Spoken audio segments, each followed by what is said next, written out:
हार उनकी होती है जो वास्तव में अंदर से निराश हो जाते हैं और जो हमेशा ताजे उत्साह के साथ काम में लगे होते हैं। उनकी हार भी एक दिन गले में सफलता का हार बनकर आती है।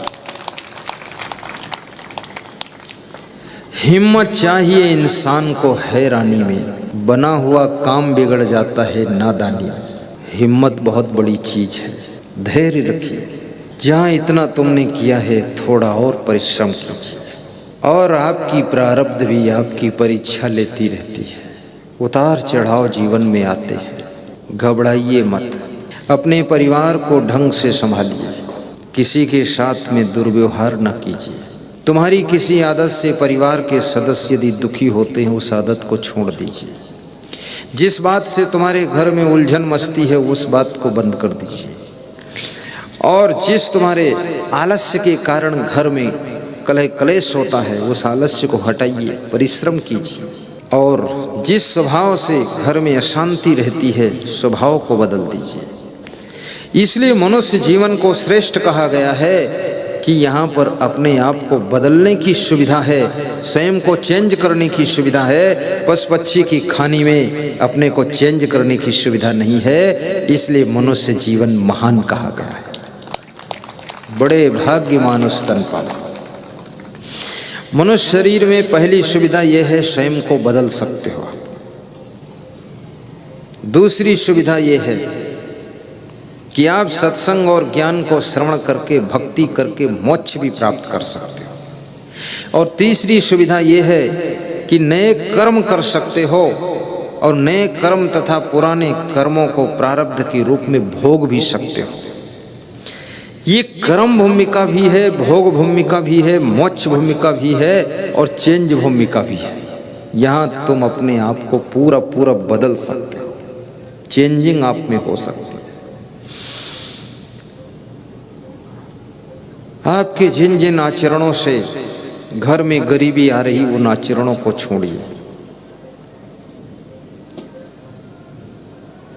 नशा व्यसन से अपने आप को बचाइए। आप जब हंसें तो आपके दांत मोती जैसे चमकने चाहिए, आपके दांतों में गंदगी न लगी हो, और आपके मुंह से बदबू न आती हो। कितने लोग हमारे पास में आते हैं, दूर से ही उनके मुंह से बदबू आती है। इतना तम्बाकू, सुपारी, पान मसाला, गोबर मसाला सब खा कर आए। और बड़ी मजे की बात है, ये तम्बाकू, ये मसाला, ये सब जो पत्थर के दांत हैं उनको भी घिस घिस कर खत्म करता है। तो इसका रस जब आंत में जाता होगा तो आंत की क्या दशा होती है। आंत तो कोमल मांस की है। जब ये दांत पर इतना असर पड़ गया तो आंत पर कितना गलत असर पड़ता होगा। इसलिए स्वास्थ्य की दृष्टि से भी कोई नशा मत कीजिए। ये महिलाएं नशा नहीं करती हैं, इसलिए ये बहुत जल्दी बूढ़ी नहीं दिखाई देती है। और महिलाओं में एक विशेष गुण ये भी होता है, ये सोती भी जलती हैं और जागती भी जलती हैं। और तीसरा विशेष गुण है, ये रोती भी जल्दी और हंसती भी जल्दी है। ये भी विशेष गुण। पुरुष को रोना भी कठिन, हंसना भी कठिन, जल्दी सोना भी कठिन और जागना भी कठिन है। समय मिलने पर जल्दी सो भी जाया करो और टाइम पर जाग भी जाया करो, और छोटी सी बात में भी हंस लिया करो। और कोई दुख है तो इज्जत का डर है तो कमरा बंद करके रो लिया करो। रोने से हार्ट अटैक नहीं होगा, इसलिए स्त्रियों का हार्ट अटैक बहुत कम होता है। रोने से जो आंसू निकलते हैं, आंसुओं के रूप में वो एसिड बहकर निकल जाता है जो हार्ट को बहुत नुकसान पहुंचाता है। या तो दुखी ना हो तो रोने की जरूरत नहीं, अंदर दुख है और रो भी नहीं पा रहे तो वो एसिड आपके हार्ट को डिस्टर्ब करे। और जोर से हंसना भी सीखो, स्वभाव बना लो हंसकर रहने का, खुशी से रहने का, लेकिन वहाँ मत हंसो जहाँ किसी को डिस्टर्ब हो रहा हो। ये भी विवेक करना, हंसने में भी विवेक होना चाहिए, खुश रहने में भी विवेक, रोने में भी विवेक। ऐसी जगह मत रो जो लोगों को संदेह हो जाए इनके घर में क्या मारपीट हुई, थोड़ा मर्यादित। और ऐसी जगह हंसो मत जो चार लोग डांटे कि जहाँ देखो वहीं खीसे काटते, तुम ही करते, कुछ समझते नहीं। हंसने का भी स्थान चुनाव करना पड़ेगा, रोने की भी जगह आपको चुनाव करनी पड़ेगी। और प्रसन्न रहने का स्वभाव बनाइए। जैसे हमारे संजय दास प्रभु जी खुश रहते, ये बहुत गदगद रहते, इनको गणपति के लड्डू मिलते, गदगद रहते। खुश रहना, दुनिया में और कुछ ज्यादा होना भी नहीं, जैसा है संसार ऐसा ही रहता है।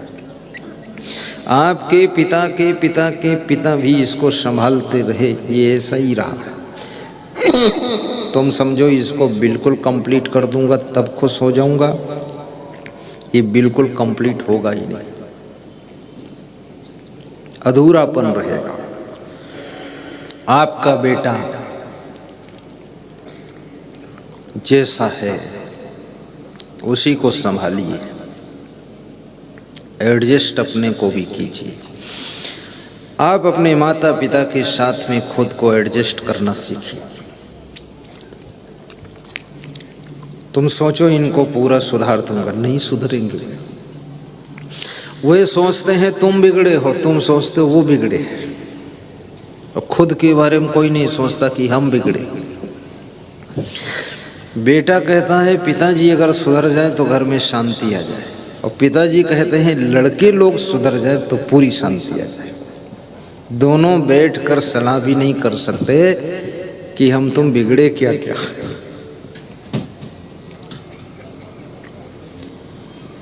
अधूरी व्यवस्था में ही प्रसन्न रहने का अभ्यास कीजिए। मनुष्य की उम्र पूरी हो जाती, जिंदगी पूरी हो जाती, लेकिन व्यवस्था नहीं पूरी होती, अवस्था पूरी हो जाती है।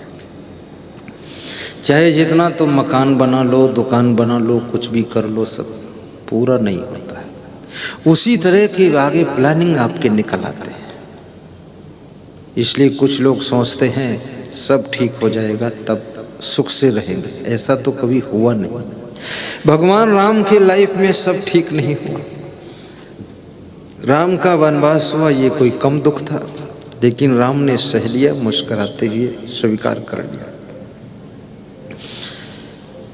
जब अयोध्या से वनवास के लिए प्रस्थान करते हैं, केवट नाव नहीं लाता है, ये बहुत ठेस लग जाती है कि दुख की बात है, एक छोटा आदमी बात नहीं मान रहा, लेकिन फिर मुस्कुराते हैं। कृपा सिंधु बोले मुस्काई, सोई कर जही तो नाव न चाहिए, एडजस्ट कर लिया। फिर उनको असमंजस पड़ा, उतर ठाड़ी भय सुरसरी रेता, सी राम को लखन समेता, कि उतराई क्या तू। केवट उतर दंडवत की ना, प्रभु ये सब कुछ मैं कछु नहीं दिया, कुछ तो देना चाहिए। उतराई गंगा नदी से पार उतारा है तो कुछ तो इसे देना चाहिए। मैंने कुछ नहीं दिया क्योंकि कुछ था ही नहीं, कुछ दे क्या, जब कुछ हो तब तो कुछ दे, कुछ भी नहीं है। तो सीता जी कितनी बुद्धिमान है, पिय ही कीस ये जान निहारी, मणि मुंदरी मन मुदित उतारी। सीता जी अपने पिया के हिया की बात को जान गई और अंगूठी उतार कर दे दिया कि उतराई दे दो, संकोच ना करो। अपने पति को रीडिंग करना भी सीखो, जैसे सीता जी ने रीडिंग किया है कि हमारा पति इस समय संकोच में है कि असमंजस में है, फिर अपनी एक्टिविटी को चेंज कर दो, उसका संकोच मिट जाएगा। अंगूठी जब देने लगे, केवट ने इनकार कर दिया कि अंगूठी क्या लेना है, तुम भी मल्लाह हम भी मल्लाह, मल्लाहों से मल्लाही थोड़ी ली जाती है। तो केवट बहुत अच्छी बात कहता है। मजदूर कहीं मजदूरों से मजदूरी लेते हैं भैया, मजदूरी लेते हैं भैया, मजदूरी लेते हैं भैया। मल्लाह कहीं मल्लाहों से मल्लाही लेते हैं भैया, मल्लाह कहीं मल्लाहों से मल्लाही लेते हैं भैया। मैं गंगा का मल्लाह हूँ, लेकिन हे राम तुम भवसागर के मल्लाह हो। आपके पास में ज्ञान भक्ति की नौका है, मेरे पास में ये लकड़ी की नौका है। आपको मैंने पार किया प्रभु, मैंने तुझको तो मोहि पार करे। जाना था गंगा पार प्रभु के वट की नाव चढ़े, जाना था गंगा पार प्रभु के वट के नाव चढ़े। कभी कभी भगवान को भी भक्तों से काम पड़े, जाना था गंगा पार प्रभु के वट की नाव चढ़े। केवट समझ गया कि ये भी मल्लाह है, इसलिए उसने चरण पखारा था। बड़ी मार्मिक कथा है ये केवट संवाद भी, पर उसमें हम जाएंगे तो प्रसंग में परिवर्तन हो जाएगा, इसलिए शार्ट में लेकर राम जी आगे बढ़ते हैं। समस्या पर समस्या है, सीता का हरण हो जाता है, खरदूषण से भी युद्ध होता है, बाली का वध करना पड़ता है। वनवास में लोग कहते हैं जंगल में जाकर शांति से रहो, वहाँ भी शांति नहीं रही, जुटना पड़ा। फिर मेघनाथ के शक्ति बाण से लक्ष्मण बेहोश हो गए, वो भी असमंजस आ गया। अब सीता जी को ढूंढने का असमंजस, बहुत असमंजस पड़ा। लेकिन सब उलझनों के बीच में जो मुस्कराता रहा, उसका नाम राम है, उसका नाम राम है। उलझने घेर ले सब तरफ से तुम्हें, हौसले से उन्हें आप सुलझाइए। फिर भी मन को मिले ना चैन यदि, तो सदगुरु की शरण में चले आइए, सदगुरु की शरण में चले आइए। 2-4 दिन रह करके शांति प्राप्त कर लीजिए। उलझने घेर ली सब तरफ से तुम्हें, हौसले से उन्हें आप सुलझाइए, आप सुलझाइए। फिर भी मन को मिले न चैन यदि, सद्गुरु की शरण में चले आइए, सद्गुरु की शरण में चले आइए। हौसले से उन्हें आप सुलझाइए। आपके जीवन में समस्या है, संघर्ष है, इसका मतलब तुम जिंदा हो। मुर्दे के लिए कोई समस्या संघर्ष नहीं रहता है। जीवित हो और समस्याओं को सीढ़ी बनाकर ऊपर चढ़ते चले जाओ, समाधान की छत आ जाएगी। घबराइए मत। आत्मा के स्वरूप को भी समझिए। ये आत्मा अजर अमर अविनाशी है, शरीर नश्वर है, और ये आत्मा आज बनारस में जन्म लिया है, कभी ये जौनपुर में जन्म ले सकता है।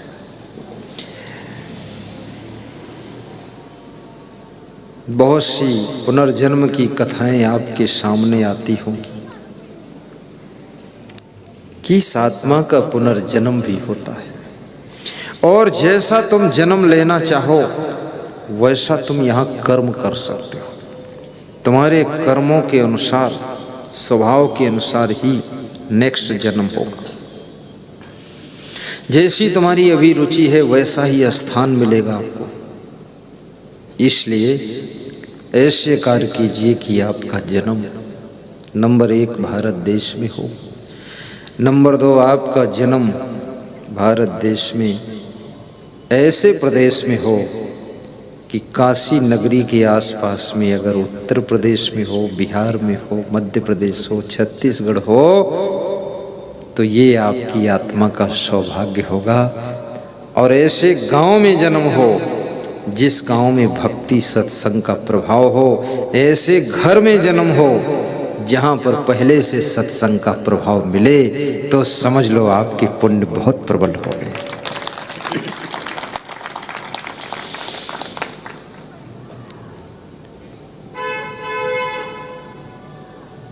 वश्येन्द्रियम जितात्मानम धृतदंडम विकारिषु पारिच्छिकारणम अत्यंत धीरम। ये धैर्य की आवश्यकता है, और धैर्य की परीक्षा आपत्ति काल में होती है। ऐसे तो सभी लोग धैर्यवान दिखाई देता है, आपत्ति जब आ जाए, दामाद की मृत्यु हो गई हो, बेटी विधवा हो गई हो, और बेटा कहना ना मानता हो, वाइफ का देहांत हो चुका हो, सब तरफ से अंधेरा ही अंधेरा दिख रहा हो, ऐसी कंडीशन में आपके धैर्य की परीक्षा होती है। बिजनेस भी बैठ गया हो, कुछ भी नहीं है, तब भी तुम्हारा मन टूटने न पाए, धैर्य छूटने न पाए। धीरज धर्म मित्र रुनारी आपत काल पर रखिए चारी। ये 4 की परीक्षा आपत्ति में होती है। धीरज धर्म मित्र रुनारी, सब गाइए, 3 बार इस चौपाई को दोहराइए। धीरज धर्म मित्र रुनारी आपत काल परखिए चारी, आपत काल परखिए चारी। अपना कौन है, पराया कौन है, ये आपत्ति में पता चलता है। जब तुम दुख में गिर जाओ तब मालूम पड़ता है कौन काम आ सकता है। धीरज और धर्म, धर्म की रक्षा। सब लोग कहते मैं धार्मिक हूं, लेकिन जब कड़ी परीक्षा आए, धर्म पर आप खरे उतरे, तब पता चले कितने धार्मिक।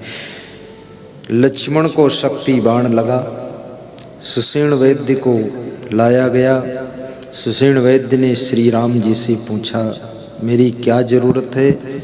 श्री राम जी ने कहा लक्ष्मण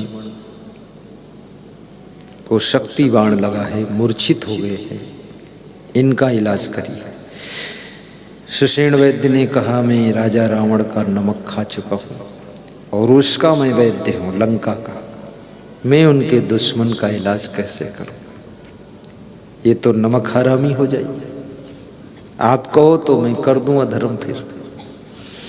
तो राम ने कहा कि नहीं सुषेण वैद्य, अगर तुम इलाज करोगे लक्ष्मण का, अधर्म हो जाएगा, तो मत करो आप, और मेरी बात को भी सुन लो। मेरा संकल्प क्या है, मेरा अवतार ही धर्म की रक्षा के लिए हुआ है। जब जब होई धर्म की हानि, बढ़ई असुर अधम अभिमानी, तब तब प्रवधरि मनुष्य शरीरा, हरे सकल सज्जन भव पीरा। यदा यदा ही धर्मस्य ग्लानिर्भवति भारत, अभ्युत्थानम् अधर्मस्य तदात्मानं सृजाम्यहं, परित्राणाय साधूनां विनाशाय च दुष्कृतां, धर्म संस्थापनार्थाय संभवामि युगे युगे। धर्म की हानि जब होती है तब मैं अवतार लेता हूँ, सज्जनों को सुख देने के लिए और दुष्टों का संहार करने के लिए मैं आता हूँ। लक्ष्मण का इलाज करने से यदि आपका धर्म टूट जाएगा तो मत करो और मेरे शब्द सुनो। तो राम क्या बोले, देखिए इतने संकट में लक्ष्मण मूर्छित है, फिर भी राम के शब्द, हर चीज इस जगत की कुर्बान धर्म पर है, कुर्बान धर्म पर है। ए सुषेण वैद्य, हर चीज इस जगत की कुर्बान धर्म पर है, और धन मकान संपदा जी जान धर्म पर, जी जान धर्म पर, धन मकान संपदा जी जान धर्म पर, जी जान धर्म पर। कालों के घर बिके थे पुरखे हमारे जाकर, कालों के घर बिके थे पुरखे हमारे जाकर। सत्य धर्म को पालन करने के लिए राजा हरिश्चंद्र, ये भगवान श्री राम के पूर्वज थे, कालो डोम के घर बिक गए थे। मैं याद दिलाता हूँ उस ब्लड ग्रुप का व्यक्ति हूँ मैं, जहाँ सत्य धर्म के लिए मेरे पूर्वज बिक गए थे। कालों के घर बिके थे पुरखे हमारे जाकर, रघुकुल किए जो संपदा संतान धर्म पर है, संतान धर्म पर, रघुकुल किए जो संपदा संतान धर्म पर है, संतान धर्म पर। धन मकान संपदा जी जान धर्म पर है, हर चीज इस जगत की कुर्बान धर्म पर है, कुर्बान धर्म पर है। क्या बड़ी बात हो गई। सुषेण वैद्य भी सोच में पड़ गया कि है मामला कठिन। बोले और सुन लो अभी क्या, अवसर अगर मिला तो दिखलाएगा राघव, अवसर अगर मिला तो दिखलाएगा राघव, भाई सहित स्वयं भी बलिदान धर्म पर है, बलिदान धर्म पर है, भाई सहित स्वयं भी बलिदान धर्म पर है, बलिदान धर्म पर है। धन मकान संपदा जी जान धर्म पर है, हर चीज इस जगत की कुर्बान धर्म पर है, कुर्बान धर्म पर है, हर चीज इस जगत की कुर्बान धर्म पर है, कुर्बान धर्म पर है। विचार करना कि मैं अगर किसी का पिता हूं तो पिता का क्या धर्म होता है, माँ का क्या धर्म है, पत्नी का क्या धर्म है, पति का क्या धर्म है, पुत्र का क्या धर्म है, पुत्री का क्या धर्म है, बहू का क्या धर्म है, देवर का क्या धर्म है, जेठ का क्या धर्म है, दादा दादी का क्या धर्म है। सबको अपने अपने धर्म की याद करना है। साधु का क्या धर्म है, शिष्य का क्या धर्म है, गुरुदेव का क्या धर्म है, प्रवचन करने वाले का क्या धर्म है, एक कथावाचक का क्या धर्म होता है।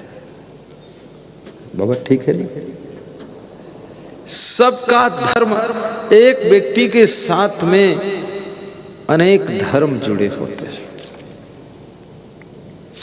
तुम किसी की माँ हो और किसी की तुम पत्नी हो, किसी की दादी हो और किसी की बहू हो, इतने धर्म एक व्यक्ति के साथ जुड़ जाते हैं। किसी की बेटी भी हो, और अपने अपने रिश्तों के धर्म को भी निभाना बहुत बड़ी साधना है। और धर्म को निभाना आ जाए, दुख लाखों कोस दूर हो जाएगा। प्रवचन करने वालों का भी क्या धर्म है। मैं प्रवचन देता हूं, मेरा धर्म है कि ऐसा प्रवचन दूं जिससे समाज का आचरण मजबूत हो जाए, अच्छा हो जाए। संस्कार जो कमजोर हो रहे हैं वह संस्कार दिव्य संस्कार के रूप में स्थापित हो। भारतीय संस्कृति को मजबूत करने का काम मेरा है। और ये बाबा विश्वनाथ की नगरी और ये आपका बहुत सुंदर धर्म, मानव धर्म, ये मानव धर्म आपके साथ जुड़ा हुआ है।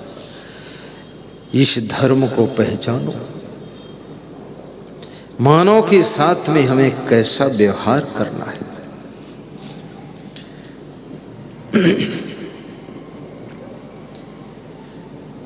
जो अपने अपने धर्म को याद रखता है, सेवक का क्या धर्म है।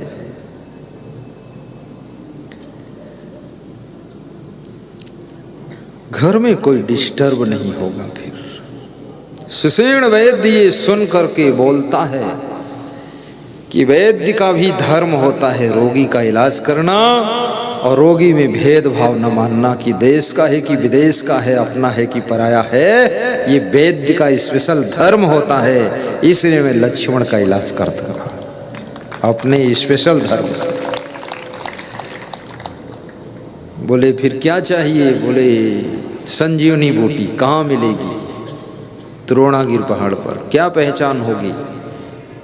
ज्योति के समान चमकती होगी, ज्वाल जैसी जलती होगी। कौन लाएगा? अब हनुमान जी को याद किया गया। जिस कार्य को करने योग्य तुम हो, उस कार्य को करने के लिए आपको तत्पर हो जाना चाहिए। हनुमान जी तुरंत इंतजार करते, बस आदेश हो जाए मैं लाऊंगा।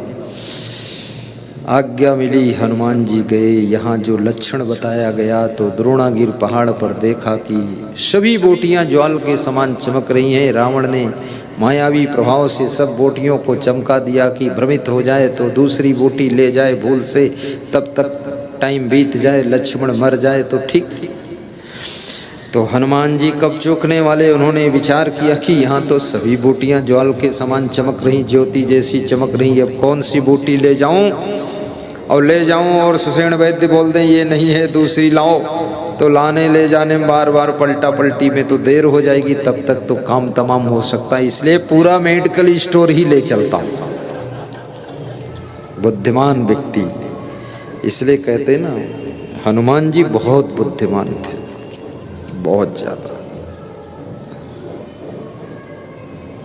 बुद्धि के सागर। इसलिए जिनके पास बुद्धि कम है, हनुमान जी का सुमिरन करने को बताया गया है कि बुद्धिहीन तन जान के सुमिरो पवन कुमार। लेकिन जो बुद्धिहीन है उसको बुद्धिमान होने का बहुत अभिमान है कि हमारी बहुत बुद्धि है, वो क्यों सुमिरन करेगा। एक आदमी कह रहा था मैं तो सुमिरन इसलिए नहीं करता हूँ क्योंकि मैं बहुत बुद्धिमान हूँ। ये जितने लोग सुमिरन कर रहे हैं हनुमान जी का, ये सब बुद्धिहीन लोग उल्टा सेट कर दिया। बाबा जय गुरुदेव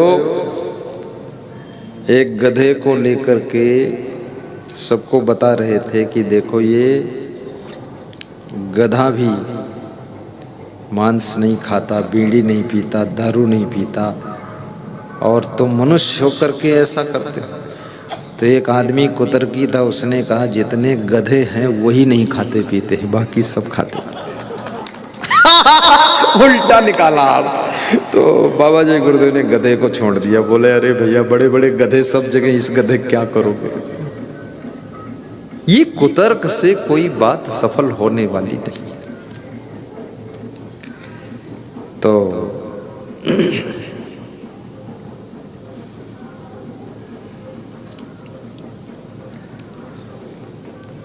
मंगल भवने अमंगल हारी,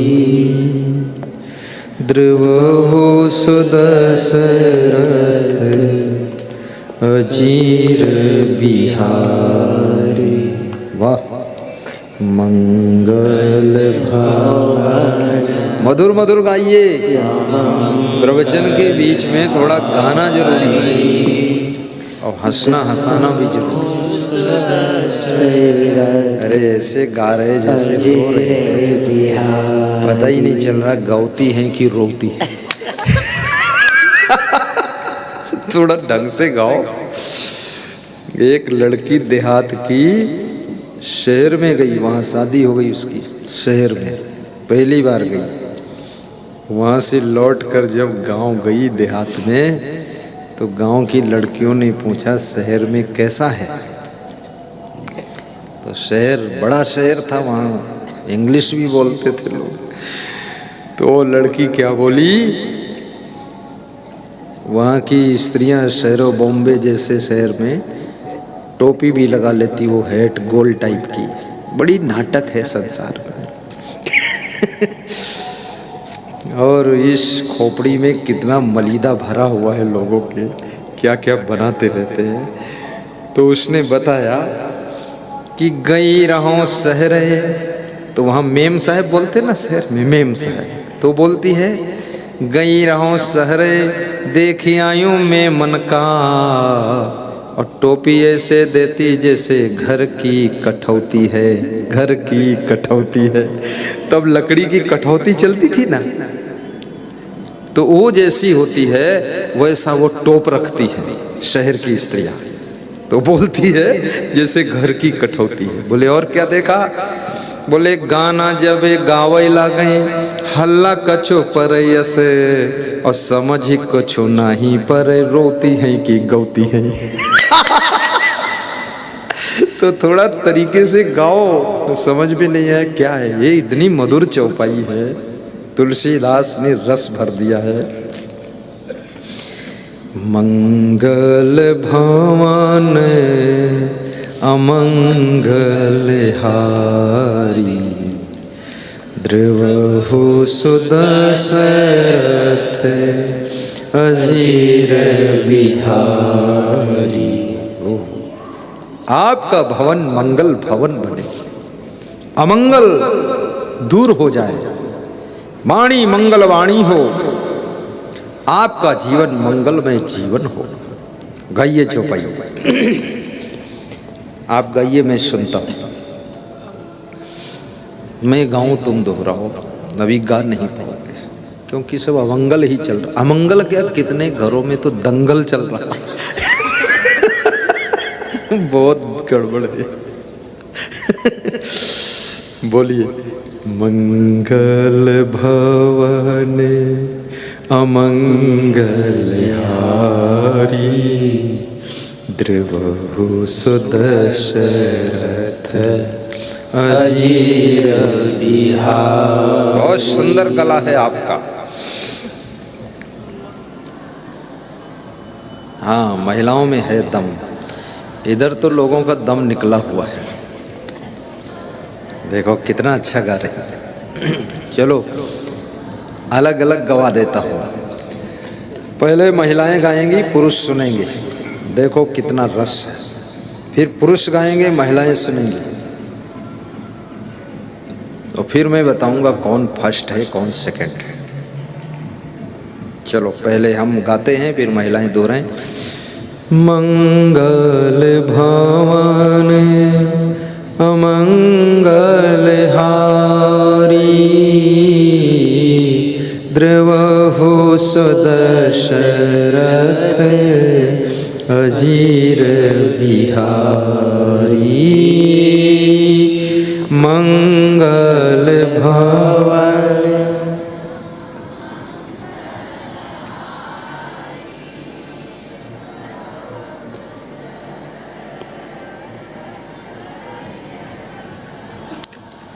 एकता नहीं है इनमें, अलग अलग गाती है।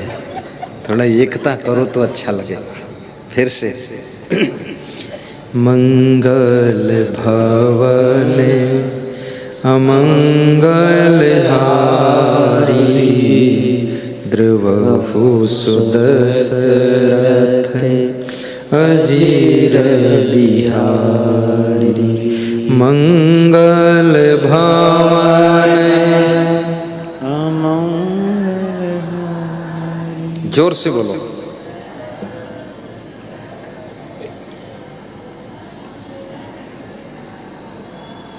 हाँ, बहुत स्वर अच्छा है, मीठा है, सफल है। अब पुरुष बोलेंगे, देखना गला ठीक कर लो, ऐसी आवाज न निकले फटा बांस जैसी। इज्जत का सवाल है, इनका तो टाप है। बोलो।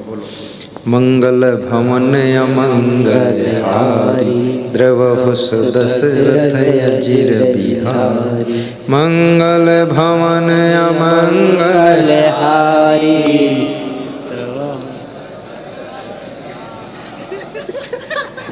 इनमें भी एकता नहीं है, कोई कहा द्रव दशरथ तो कोई कहा अजर बिहारी। सब आगे पीछे गड़बड़ है।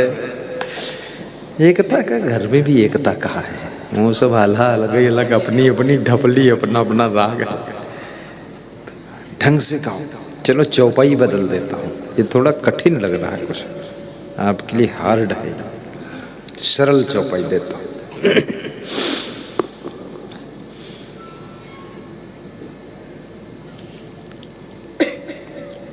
मंगल भवन अमंगल हारी, जय जय जय गुरुदेव तुम्हारी। मंगल भवन अमंगल हारी।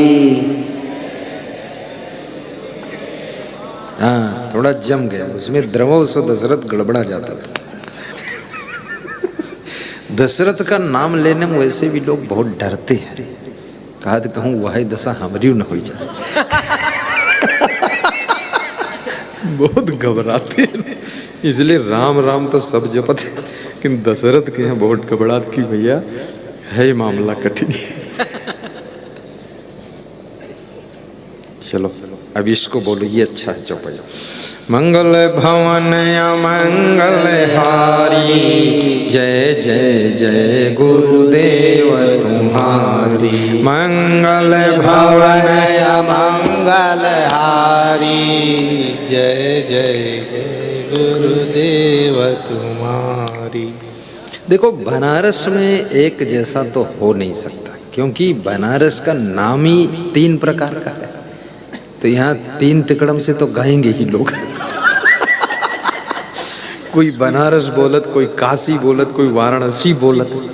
अब ये तिकड़म में फंसा है गाना भी, तो इसी में कोई मंगल भवन बोलत है, कोई खाता मंगल हर गया। हाँ, थोड़ा मेल क्यों नहीं हो रहा मैच? ये पहली बार मेरी लाइफ में यहाँ मैच नहीं हो रहा, और मैच होगा भी नहीं, क्योंकि जब 3 नाम इस धरती के हैं, मैं पूछ नहीं पाया संजय प्रभुदास ये 3 नाम, इसके तीनों के अर्थ क्या क्या। और हर चीज का अर्थ निकालना भी नहीं चाहिए, जो है उसे मान लेना चाहिए। ज्यादा अर्थ निकालोगे अर्थ में भी अनर्थ हो जाता है, तर्क वितर्क नहीं। बोलो। मंगल भवन अमंगल हारी, जय जय जय गुरुदेव तुम्हारी। मंगल भवन अमंगल हारी, जय जय जय गुरुदेव तुम्हारी। बात समझ में आई अब हमारी, झूठी है सारी दुनियादारी। बात समझ में आई अब हमारी, झूठी है सारी दुनियादारी। मंगल भवन अमंगल हारी, उमा सहित जेहि जपत पुरारी। मंगल भवन अमंगल हारी, उमा सहित जेहि जपत पुरारी। बस ज्यादा मत गाओ, हमें प्रवचन सुनाने दो। बस ये चौपाई याद कर लेना, लिख लेना, मंगल भवन अमंगल हारी। आपके घर में मंगल रहे। सीधे बैठ जाओ।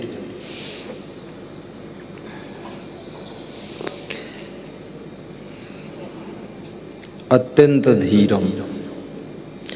तो धीरज और धर्म और मित्र की परीक्षा भी संकट में होती है। चाय पीने वाले तो बहुत मित्र मिलते हैं, लेकिन दुख में साथ देने वाला जो मित्र है वही सच्चा मित्र होता है।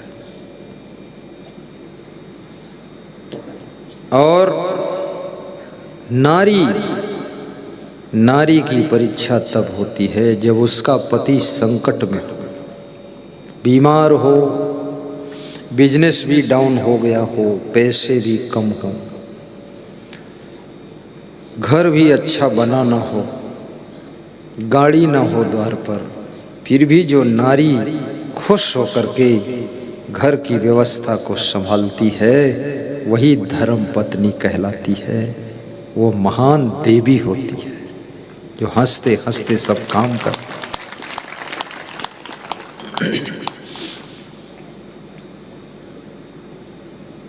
नारी का भारतीय संस्कृति में बहुत बड़ा स्थान है। संत ऋषि मुनि साधु महात्मा इंजीनियर डॉक्टर साइंटिस्ट प्रधानमंत्री सबको जन्म देने वाली तो नारी ही है।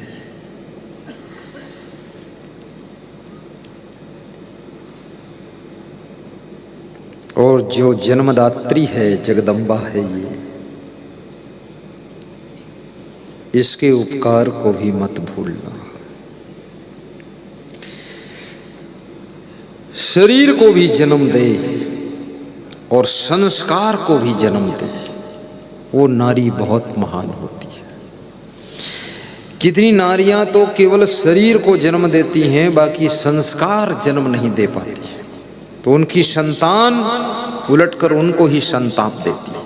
अपने बच्चों को अच्छी बात भी सिखाया करो, समझाया करो। एक बालक,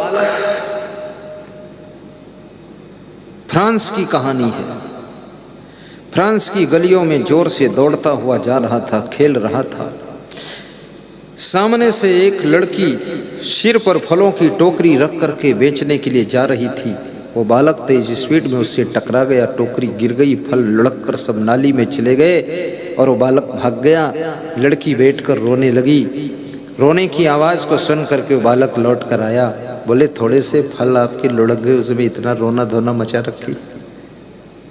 बोले सवाल थोड़े फलों का नहीं, गरीबी हद से ज़्यादा है। मेरी माँ अंधी है और फल भी मैं उधार लेकर आई हूँ सेठ के यहाँ से कि फल बेचकर उसको भी पेमेंट देना है और प्रॉफिट से अपनी अंधी माँ को रोटी खिलाना है।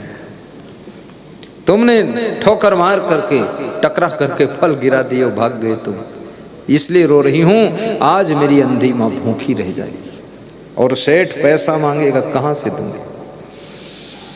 उस बालक के मन में करुणा आ गई। उसने कहा चलो अपने घर से हम आज के फलों का पेमेंट करवा देते हैं। घर ले गया, माँ से कहा कि इसके टोकरी में फल थे और वो मेरी गलती से गिर गए, तो आप पैसे दे दो। ऐसी ऐसी गलतियां करके वो प्राय आता रहता था।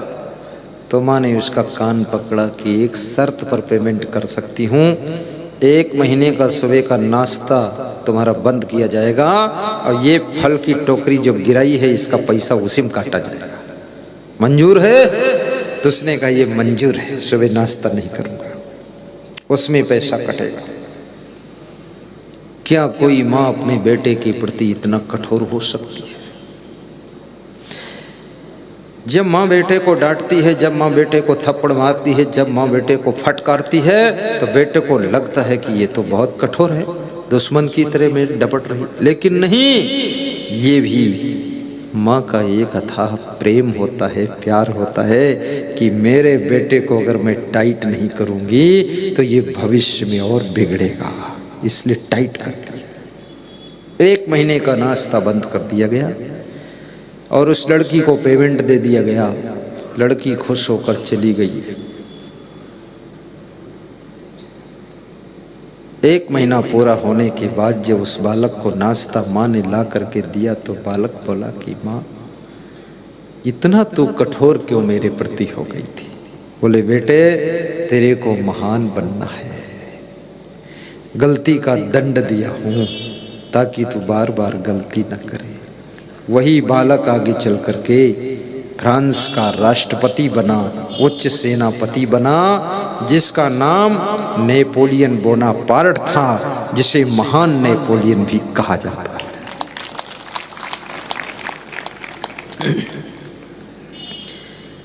विभिन्न तरीकों से संस्कार दीजिए अपने बच्चों को, बेटियों को भी संस्कार दीजिए।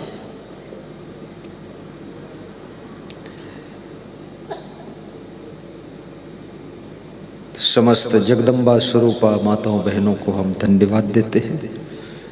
मैं जो संत बना हूँ ये मेरी माँ की करामात का फल है। मेरी माँ ने एक संत का दर्शन किया था, ये काशी का संत था, वो मेरे क्षेत्र में पहुंचा था, तो माँ ने दर्शन किया। वो महंत था यहाँ काशी का, प्रवचन करते थे, भजन देते थे, तो उनको देखा, दर्शन किया, तो उसके मन में हुआ मेरा भी बेटा कोई ऐसा ही संत होता, प्रवचन देता और भजन सुनाता। उसके बाद वो संत की तो मृत्यु हो गई। वो दूसरे घर में आए थे, वहाँ दर्शन करने माँ गई थी। माँ ने बताया ये बात, मेरे गुरु ने भी वो संत का दर्शन किया था। तो 9 महीने के बाद मेरा जन्म हुआ, और ज्यों ही उम्र बढ़ी तो मैं बचपन में भी ऐसे ध्यान में बैठता था। तो माता जी बोलती थी कि महात्मा हो क्या? तो हमने कहा नहीं हूं तो हो जाऊंगा, इसमें संदेह है क्या? बोलते थे बन जाओ महात्मा, अच्छी बात है, संत होना सबसे अच्छा है, अच्छे संत बनना। धीरे धीरे बड़े हुए, 9th में पहुंचते ही मेरे मन में विचार आने लगे मैं संत बनूंगा। पोस्ट ग्रेजुएट करने के बाद सन्यास का तूफान उठा कि मैं घर छोड़ने वाला हूँ। माता जी ने कहा जल्दी छोड़कर चले जाओ, यहाँ कोई काम नहीं है, बस निकलो तुम एक माँ के नहीं हो, करोड़ों माताओं के लिए पैदा हुए हो। तुम एक घर के लिए नहीं हो, विश्व के सभी घरों में शांति देने के लिए जन्म हुआ तुम्हारा, जाइए आप। ये उनका संस्कार हमारे अंदर काम किया। अब मैं गुरु की तलाश में लग गया कि गुरु अच्छा मिलना चाहिए कोई, क्योंकि गुरु गलत मिल गया तो फिर बीड़ी पीते रहो, साधु बने रहो, कोई मतलब नहीं। चिलमबाज गुरु मिल गया तो दमादम मस्त कलंदर बेवकूफों का पहला नंबर, भर भर के गांजा धम धमाधम, भंगेड़ी लंगेड़ी तंगेड़ी फंगेड़ी, सब गंदे गुरु, जटाधारी लटाधारी, क्या क्या लफड़ाधारी। तो मुझे बिल्कुल फ्रेश गुरु की जरूरत थी। फ्रेश मतलब कोई नशा, गंदगी ना हो, गालियां ना बकता। ऐसे भी बहुत गुरु है जो कि अरे खतरनाक बिल्कुल। और ऐसे गुरु की आवश्यकता थी मुझे जो शुद्ध ब्रह्मचारी हो, जिसके साथ में सधुनी उधनी न रहती हो। सधुनी ऐसा गुरु नहीं चाहिए। तो मैं घूमा, देखा, ढूंढा, तो मैं बहुत जगह गया पर पसंद नहीं आया मुझे। हालांकि उन्होंने प्रेम किया, सब मुझे अच्छा खिलाया पिलाया, और मुझे जो देखते थे कहते थे हमारे यहाँ रह जाओ, तुम संत हो जाओ यहाँ। जानते थे ये रहेगा तो एक दिन चमकाएगा, लेकिन मैं ऐसी गलत जगह नहीं चमकाता। तो मुझे श्री क्षमादेव महाराज का दर्शन हुआ। उनका सौम्य स्वरूप देख करके हमने कहा ये सही जगह है। भले इनका आश्रम छोटा है लेकिन वैराग्य ठीक है, नियम विचार ठीक है। बस उनसे दीक्षा लिया 19 जनवरी 1987 को रात में। सवेरे हमने कहा संन्यास दीजिए, बोले अभी नहीं। तो मैं घर चला गया। फिर फिर आया, हमने कहा सन्यास, तो बोले अभी नहीं, तो फिर घर गया। फिर आया, बोले सन्यास, तो बोले अभी नहीं, फिर घर गया। मैंने कहा दो न दो, मार्केट में कपड़ा खरीद कर पहन लिया, सड़क पर साधु बन जाओ। ऐसा पहना खुद, फिर गुरु के पास गए तो गुरुजी पहचान नहीं पाए कौन आया। तो हमने परिचय बताया, बोले अपने आप नहीं पहना जाता ये कपड़ा, हम देते तब पहना जाता है। तो हमने कहा गुरुदेव आप देर कर रहे थे, हमको थोड़ा जल्दी थी। तो बोले टिकोगे कि नहीं टिकोगे? हमने कहा डिगा कौन सकता है, हम तो खाली कपड़ा बदले हैं, लफड़ा तो पहले से ही कोई नहीं था मेरे पास। हम तो घर से ही चाय वाय हम पीते नहीं, काफ़ी पीते नहीं। और 3 साल पहले घर ही में हमने दूध घी भी छोड़ दिया था कि साधु बनूंगा, वहाँ कहाँ मिलेगा ये सब, छोड़ो बवाल फालतू। चप्पल वप्पल पहनना भी छोड़ दिया था। अब मुझे क्या पता था यहाँ रोज घी दूध मिलेगा, लेकिन छोड़ के चलो, झंझट खत्म, मिल जाए तो ठीक, ना मिले क्या। गुरुदेव ने कहा विद्यार्थियों का क्या भरोसा, तो हमने कहा आप चिंता न करिए, हमको शिष्य बनाइए, बस सब ठीक है। बने शिष्य, गुरुदेव का मन भी खुश। आश्रम के संचालक ने हमारे जीवन का निर्माण सही किया, बहुत समझाते रहते थे हमको, मैं उनकी बात को ध्यान से सुनता रहता था। गुरुमन देव महाराज सब बताते थे, एक एक चीज उन्होंने सिखाया, समझाया, बताया। करीब करीब हमारे साथ साथ 11 साल तक गुरुदेव जहाँ जाना होता था साथ में जाते थे कि सब ट्रेनिंग दे दूँ इसको। ट्रेनिंग देने के बाद फिर वो आश्रम रुक गए, बोले अब तुम स्वतंत्र जा सकते हो, सबको लेकर जाओ। चलते चलते हम बनारस आ गए आपके यहाँ, बस इतनी ही कहानी। बहुत। और ये माँ के संस्कार बहुत काम कर गए, अच्छा लगा और मुझे इसमें सुख भी मिला। ये साधु लाइन में बहुत सुख है। जिसको वास्तव में सुख पाना है वो साधु बने, लेकिन पक्का साधु। और जिसको आधा सुख आधा दुख पाना है वो गृहस्थ बने और भक्ति करे। जिसको पूरा दुख पाना है वो गृहस्थी करे और भक्ति बिल्कुल ना करे, बस उसी में हुड़दंग करता रहे। चकै के चकदुम मकई के लावा तिकड़ के तिकड़म, प्रवचन कभी सुने मत, खाओ मल्ल युद्ध प्रारंभ रहे। और संत लाइन में, संत क्या मतलब, ये कपड़ा थोड़े, मोह को छोड़ना, वासना को जीतना, अहंकार को मारना, लोभ को खत्म करना और क्रोध को काबू रखना, ईर्ष्या द्वेष समाप्त करना। कितने लोग साधु बन गए, उसकी ईर्ष्या नहीं गई, बड़ा झरसुआ आदमी जला भुना करता है। कितने लोग साधु बन गए, उसकी गुस्सा इतनी ज्यादा है वो कमंडल दिवालम लड़ावत। बहुत भयंकर रूप है। राजस्थान बूंदी जिले में मेरा सत्संग था, एक साधु टेढ़ा बेढ़ा डंडा लेकर आया, मंच के उधर खड़ा हुआ और मुंह भी ऐसा विकराल उसका, और मेरा मुंह उधर मुड़ गया, देखा तो हमने कहा है तो खतरनाक, अब क्या करूं। तो मैं खड़ा रहा, उसको 10 लोग बिठाने की कोशिश की, कुर्सी पे बैठ जाओ, बैठे नहीं, और मुंह ऐसा चढ़ा रखा था। मैंने कहा आज का प्रवचन पूरा हो ही जाए, ये विकराल अवतार बाद संभालें फिर हम। हाँ विकराल अवतार आ जाते हैं हमारे पास, हम हाथ पांव जोड़ कुका संभाल ली थे, कुछ दक्षिणा भी ज़्यादा दी थे, माला पहन रहे थे, और फिर कहे थे धन्य भाग्य हमारा दर्शन दियो भूतनाथ। और उसको धन्यवाद देता हूँ, क्योंकि बचना है मूर्खों से, इसमें उलझने से कोई फायदा। ऐसे भी अब साधु बनने से क्या मतलब निकला, जब इतना तुम भस्मासुर बने हुए हो। कितने घरों में भस्मासुर पति है, अरे भयंकर अंगार मामला, बहुत खतरनाक। ये भस्मासुर मत बनो, शांत रहो, शीतल रहो, धैर्य रखो,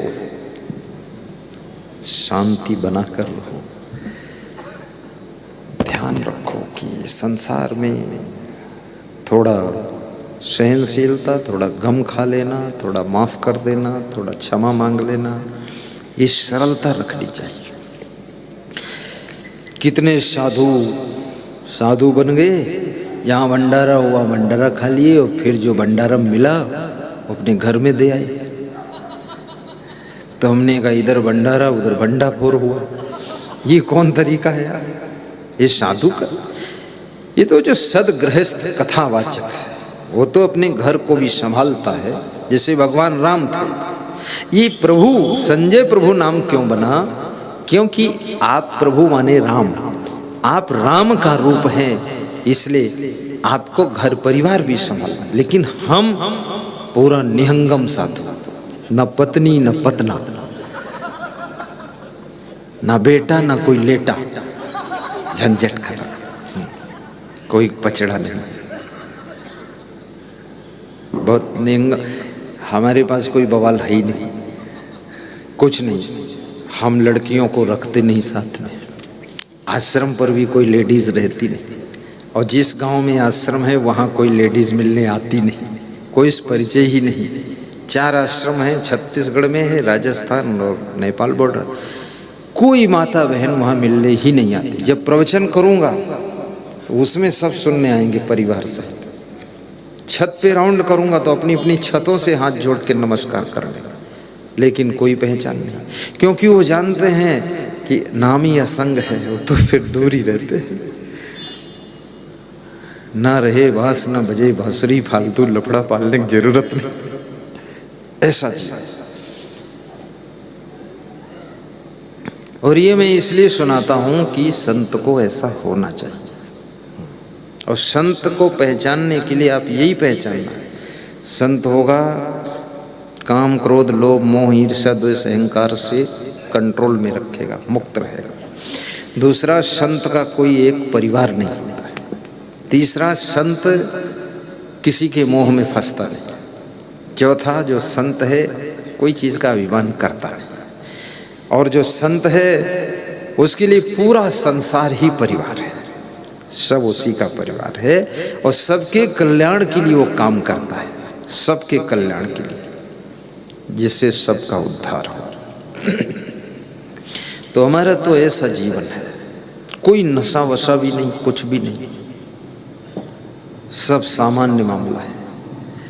और हमारे साथ भी जितने संत अनेक प्रदेशों से, ये सब मेरी जैसी रहनी इनकी भी है। हम लोफड़ आदमी रखते भी नहीं। कोई आ भी गया जैसे बाबा बनने, तो हम ट्रेनिंग भी लेते थोड़े दिन, जब देखते हैं ज़्यादा खतरनाक है तो उसको साइड से रास्ता देते हैं कि जाओ, तुम्हारी अम्मा अकेली है और रोएगी, तुम वहाँ रहो फिर आ जाना। ऐसे भेजा हो, जहाँ वहाँ गया मोह हम फंस गया, हम छुट्टी पा गए, बवाल खत्म। कौन उसका लफड़ा ढोएगा बवाल फालतू? क्योंकि संत की आंख भी ठीक होनी चाहिए, और गुरु डूबता है अपने शिष्यों की गलती से, बाप डूबता है बेटे की गलती से भी, और बेटों का अपमान होता है बाप की गलती से भी। एक की गलती दूसरे को डुबा देती है, इसलिए पचड़े वाला कोई काम नहीं। और हमारे साथ जितने संत रहते हैं, सबकी टोटल A to Z जिम्मेदारी हम खुद रखते हैं। कुछ भी जरूरत है सब पूर्ण हो जाएगा, कुछ कमी नहीं रहेगी। सबके लिए रजाई, सबके लिए कुर्ता एक साथ सिल करके आता है, या छत्तीसगढ़ से आएगा या नेपाल बॉर्डर से आएगा। 150 कुर्ते बनकर आएंगे, नाम लिखा होगा किसका है, नाप टेलर के पास है, सब पहनो फटाफट। कोई कहा कुर्ता हमारा बंदर उठा लेगा, तो हमने कहा दूसरा ले लो। कोई कहा दूसरा मिला, स्टॉक कम है, तो हमने कहा हमारा ले लो, हम तो बहुत कम कुर्ता पहनते हैं, तुम पहन, लेकिन आपका बड़ा है तो हम केला खा के तंदुरुस्त हो जाओ।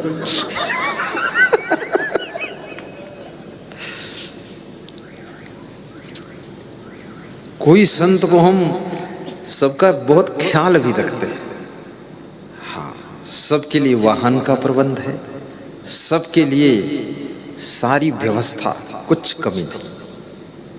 ये तो ऐसे रहते जैसे कोई राज दुलारे रहते हैं। हाँ, ये बड़े खुश हैं, बड़े मगन हैं, देखो ना इनका मुंह देखो आप, मुस्कुराते हैं, बहुत खुश हैं। एक देखो उधर बैठे महाराज जी, और ये कितने महान हैं ये भी सोचो आप। ये छोटे मोटे महान नहीं। इस उम्र में कोई आदमी 2 घंटा एक जगह बैठ पाई? रोज बैठेगा, उनका दिमाग खुड़पेच करता है, लेकिन नहीं, शांति से बैठे रहते हैं। और सभी डिसिप्लिन हैं, सभी क्लीन हैं, और सभी परिश्रमी और सभी कलाकार हैं। ये पूरी व्यवस्था का नेतृत्व यही करते हैं। पीछे एक संत बैठे हुए इलेक्ट्रॉनिक इंजीनियर है, और ये जितने संत सब वेल क्वालिफाइड एजुकेटेड है और बड़े बड़े घरानों से आए हैं। ये हमारे बैरागी साहब से खड़े हो जाए, राजस्थान झालावाड़ से बैरागी, जो मंदिरों में पूजा करते हैं लोग ना, उसको बैरागी, बैरागी ये बहुत ऊंचा गाते हैं।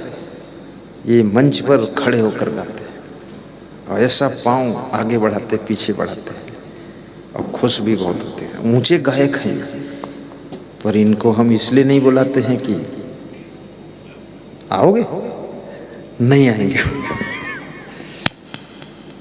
ऐसे अच्छे व्यक्ति बहुत संत, सभी संत बढ़िया टॉप क्वालिटी। और आश्रमों में व्यवस्था भी हम उसी ढंग की करते हैं, किसी को व्यवधान ना, सबसे प्रेम भाव, सबका कल्याण हो।